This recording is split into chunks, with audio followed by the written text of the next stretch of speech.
ថ្ងៃនេះខ្ញុំចុះមកតាមមូលដ្ឋាននៃវិទ្យាកសិករធ្វើដំឡូងមីសម្រាប់យកលក់ទៅស្រុកថៃហើយបើយើងលក់តម្លៃសើមអញ្ចឹងបានតែមកស្រុកខាងព្រំដែននេះគឺខេត្តបាត់ដំបងនេះគឺនិយាយលុយបានមានន័យថា1គីឡូ1បាត2សេនអញ្ចឹងទៅបាទហើយលុយខ្មែរ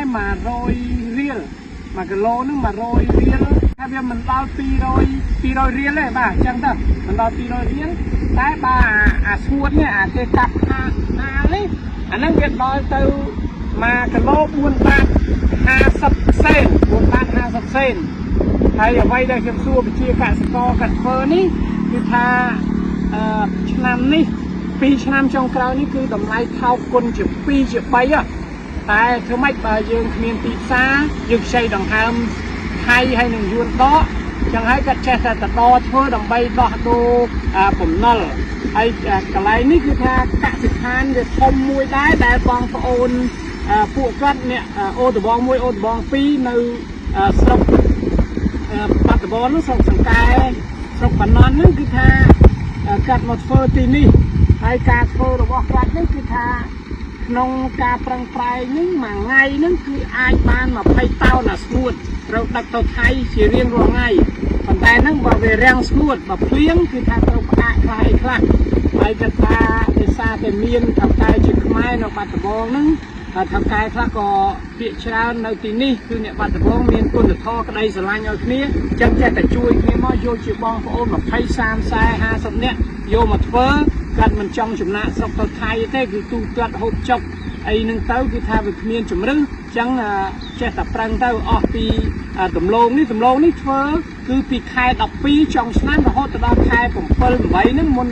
ពេលភ្លៀងធ្លាក់ភ្លៀងអីហ្នឹងគឺចាប់ផ្ដើមដាំថ្មីអញ្ចឹងក្នុងរយៈពេល6ខែអីហ្នឹងគឺថា6 7 8ខែហ្នឹងគឺពួកកាត់យកការធ្វើទិន្នផលដំឡូងហ្នឹងតែលក់ឲ្យថៅកែហ្នឹងទៅតាមតម្លៃទីផ្សារបើថាថៃគេឲ្យថ្លៃទៅវាជាកសិករហ្នឹងក៏រៀងឡើងថ្លៃអញ្ចឹងទៅបើសិនជានោះចុះថោកជាកសិករក៏ចុះថោកហើយឈ្មួញកណ្ដាលខ្លះក៏មានគុណធម៌ខ្លះក៏អត់គុណធម៌គិតអំពី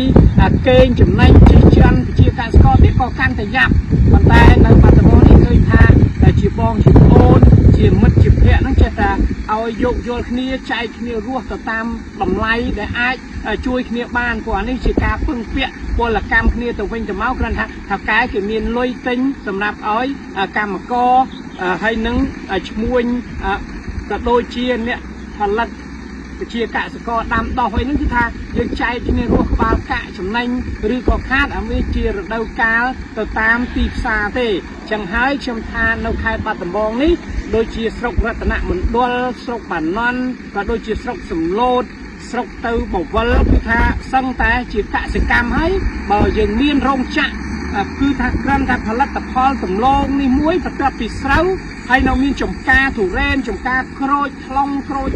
ពោធិ៍សាត់ក៏ដូចជាបំណាំដំឡូងមីហើយនឹងសណ្តែកដីម្រេចនៅសំឡូតគឺថាមានច្រើនហើយរាប់ទៅដល់ខេត្តបៃលិនទៅទៀតតាមព្រំដែននោះទៅដល់ប្រទេសមានជ័យនៃអតីតស្រុកខ្មែរក្រហមទាំង5ស្រុកហ្នឹងគឺស្រុកសំឡូតស្រុកបៃលិនទៅដល់ស្រុកកំរៀងភ្នំព្រឹកសពៅលូនម៉ាឡៃចាក់ទៅអណ្ដមានជ័យតាមព្រំដែនព្រះវិហារទៀតគឺថាសិតតែកសិកម្មដាំដំឡូងមីក៏ដូចជាដំណាំផ្សេងហើយជាមួយនឹងផ្លែឈើហូបផ្លែមានតង្កែនអីចឹងជាដើមគឺថាស្អីស្កាស់ព្រោះជាអតីតខេត្តបាត់ដំបងក៏ផ្សារភ្ជាប់ទៅនឹងខេត្តសៀមរាបឧត្តរមានជ័យព្រះវិហារហើយនឹងខេត្តមានជ័យបង្កើតថ្មី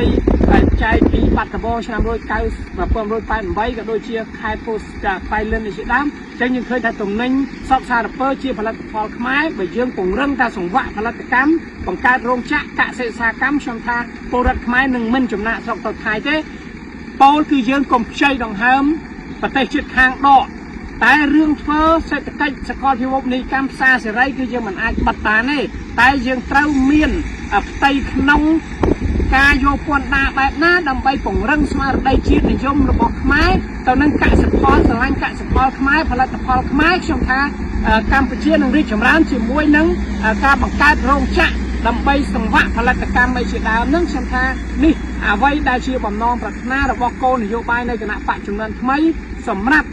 បង្កើតកម្មវិធីចូលរួមប្រកួតប្រជែងគ្នានៅការបោះឆ្នោតឆ្នាំ2027-28បាទសូមអរគុណ4បាទជា4បាទចាសើមអាយុ12 13ហើយថា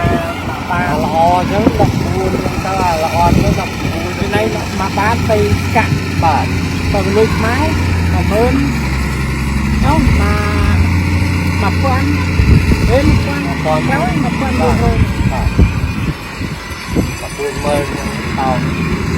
បាទបានហ្នឹងហើយចៅចៅបាទចៅនេះយកទៅថៃទៅថៃឡើងនៅយើងទៅចាប់អត់ទៅចាប់ទៅចាប់ទៅវិញបាត់ប្រមាណបានតោនហើយបានទីយើងអូយពូតគូកាទៅតោនក្នុងថ្ងៃតោនបាទវ៉ាវបានរយៈពេលតែមួយខែពេលវេលាវាឲ្យតែរឿងមានក៏យើងបាទ